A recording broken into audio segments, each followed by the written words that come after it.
You just landed the interview. You should be excited, but you're not. You think of all the ways it could go bad. We don't know exactly how it will go, but we know one thing though, and that this is a positive indicator. The fact that you were even invited to interview means you were selected among dozens or even hundreds of people, and that's a pretty big compliment.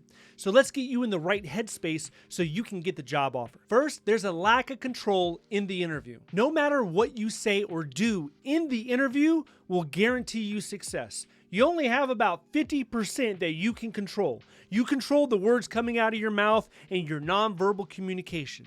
And the words coming out of your mouth should be success stories. They should be success stories that are directly relevant to the job that you're interviewing for. These hopefully are result-oriented success stories. These are quantified. You're articulating your experience to demonstrate your value. You're writing and rehearsing a dozen success stories, so when you go into that room and you communicate about yourself, you're removing all doubt that you're not the right person. Not only are you the right person with the right skills and the right attitude and you're a good fit for that office, you're better than the last person and you're going to be better than the next person that's coming in after you. Then there's the fear of judgment. What will they think of you?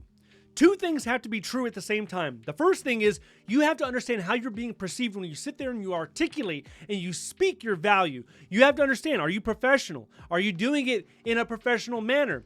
That's one. The second one is you have to stop caring what people think. Someone might not like you because of the color of the shirt that you're wearing, or your face, or your eye color, or your hair color. It doesn't matter. There's people out there that will never like you. And so what?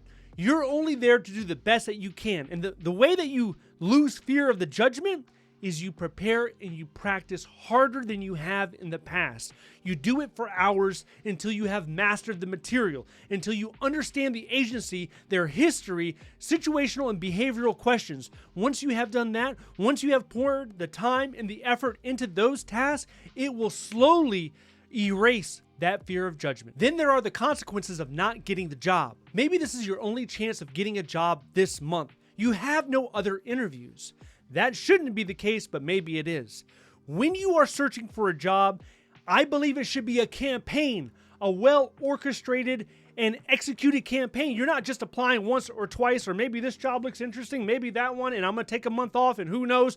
No, you're doing it strategically, you're doing it tactically, where you're applying on a daily basis, 2 or 3 times, and you're continuing so that when the interviews come in, it's not just 1 or 2 interviews. No, it is a plethora of interviews. It's multiple interviews, and you're going on every single one of them.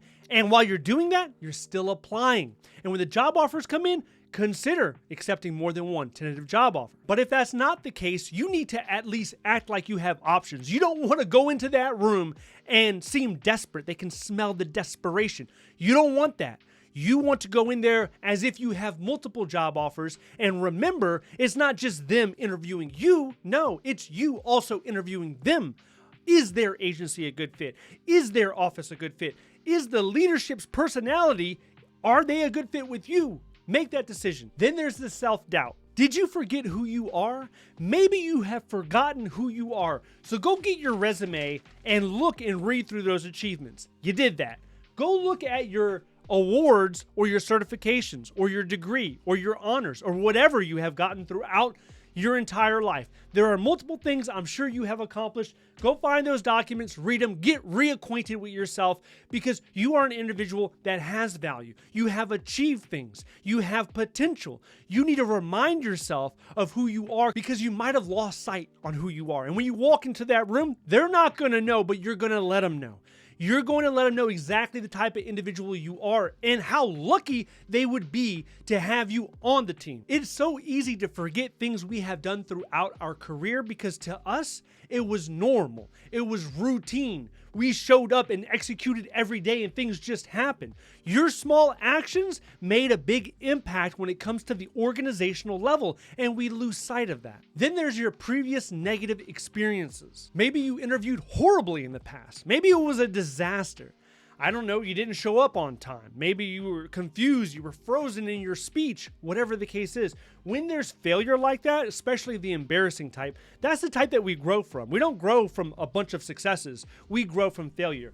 Find the lessons in there. You didn't wake up on time? Have multiple alarms. There's a solution for pretty much everything. Look at the failures, identify it, analyze it, pull out the lessons, implement the lessons, and use that going forward. That will serve as confidence as you progress forward. I've sat through dozens of interviews on both sides as the interviewer and the person being interviewed. There was one guy during a virtual interview, dropped his computer in the middle of it, picked it up, looked disheveled, and continued the interview. Then towards the end, he froze during an answer. He wasn't able to communicate. He just stood there and he was blinking into his camera. That same guy, he got a job offer. Most people, when they think they're doing horrible, they can still end up getting a job offer. Do not quit on yourself. Finish and do the best that you can. Now, on the other side, I was in an interview, being interviewed by a hiring manager when she looked at me in my eyes and directly told me, I will not be hiring you for this position. You're not qualified. You don't have the depth of experience that we're looking for. Now, this is incredibly rare because most people will not be that honest to your face. What could I do? I sat there and I nodded. I had a bit of a smile. I said, okay, I'm thinking, what am I doing here then? And then as I'm quiet, she says, I have another position that I think you might be better suited for. Would you be willing to consider it? So I smiled and nodded my head again, and I said, yes, I would consider it. This is in the Department of Homeland Security. Will this happen to you? I don't know. But I do know that in the face of failure and rejection, you do not run away. You do not retreat. You sit there or you stand there and you keep communicating your value until other opportunities arise. Stay focused, stay committed to the plan.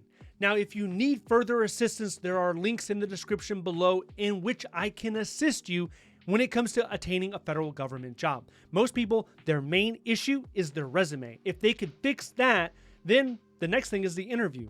Most people can do the interview. The resume is what's holding them back. So check that out.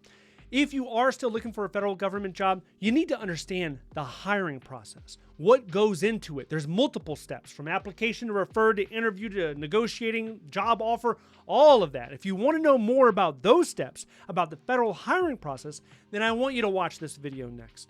If you would like to see more videos like this, please click like and subscribe. Thank you so much for watching. I'll see you in the next one.